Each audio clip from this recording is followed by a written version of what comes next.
Ecco, noi, il nostro gruppo cinofilo comprende cani da lavoro traccia, caccia carne da controllo dei predatori, cani da tana, cani da girata al cinghiale e da qualche anno anche cani per la ricerca di armi esplosivi, cani per la ricerca di altre sostanze, di persone e ultimamente con questo flagello dell'avvelenamento cani per la ricerca di veleni.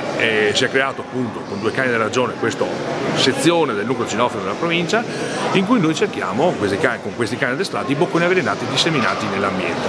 Oggi qui faremo una simulazione, faremo vedere come i cani giovani si approcciano a questo lavoro, faremo vedere una simulazione di come un cane adulto cerca e cosa cerca e perché lo cerca, cioè per il suo gioco, e per il cane è sempre un gioco, è sempre un divertimento, mai un vero e proprio lavoro.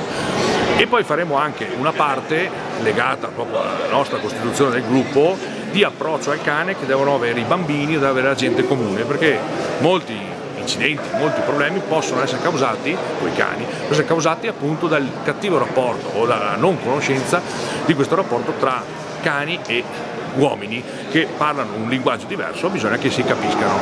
Ecco, vedrete qui delle simulazioni, la ricerca del veleno di un cucciolo, di un animale, di un golden retriever, quindi di un animale, di un cane da caccia che ha un suo modo di ricerca, un suo modo di trovare le cose, e di un cane, un pastore tedesco addestrato già e operativo, che ha un altro tipo di tipologia di lavoro. Tutti cercano insieme al conduttore, trovato l'esca avvelenata, segnalano il ritrovamento e il conduttore dà il premio che è il loro gioco, giocano insieme e questo conclude l'attività cinofila. Il cane ha attivato il naso, vedete, annusa il birillo, il conduttore va via ma il cane gli dice guarda che qua c'è qualcosa, avete visto? Questa è la segnalazione.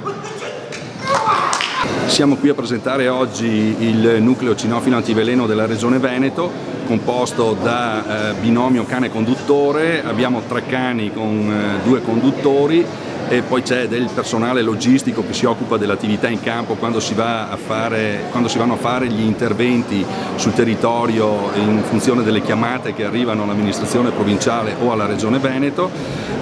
La motivazione per la quale è stato costituito questo gruppo è che sempre più spesso purtroppo è in atto la malsana modalità di pensare che l'avvelenamento di animali sul territorio possa essere la soluzione di problemi ecologici che invece hanno origini molto diverse e non hanno certo questa come soluzione. Naturalmente il nostro nucleo opera in funzione degli interventi che ci vengono richiesti dall'esterno, che sono sempre più numerosi e che sono aumentati a seguito anche della ricomparsa dei grandi predatori carnivori sulle Alpi orientali. Con delle sostanze particolari si richiede una perquisizione e si va a casa di chi si presume aver fatto, o nel garage, o nella fattoria o nella stalla, a trovare quella sostanza usata per confezionare i bocconi.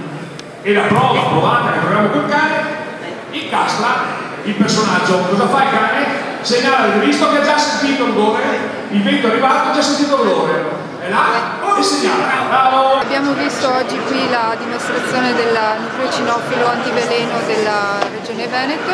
Questo nucleo cinofilo è nato nel 2015 in Regione Veneto nell'ambito del progetto Life Wolf Alps come misura antibracconaggio. E purtroppo l'utilizzo del veleno è una delle pratiche che vengono utilizzate per combattere illegalmente, perché ricordiamo è un reato penale, predatori, animali considerati nocivi, e quindi con l'aumento dei grandi carnivori anche nel nostro territorio c'è un aumento anche di questa pratica.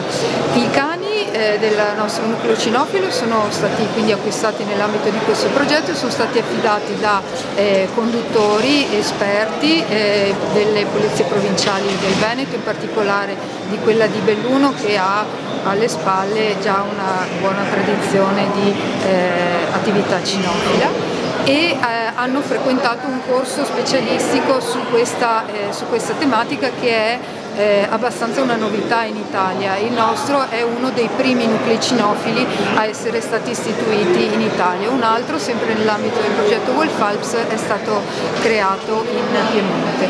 Dal 2016 la squadra è operativa, ha già effettuato tantissimi interventi sia nel territorio del Veneto ma anche in collaborazione con altri colleghi di altre regioni. Siamo intervenuti in casi di avvelenamento, ad esempio in Trentino e anche in Friuli Venezia Giulia, e contiamo di aumentare l'efficienza di questa squadra con altri cani e altri membri in futuro.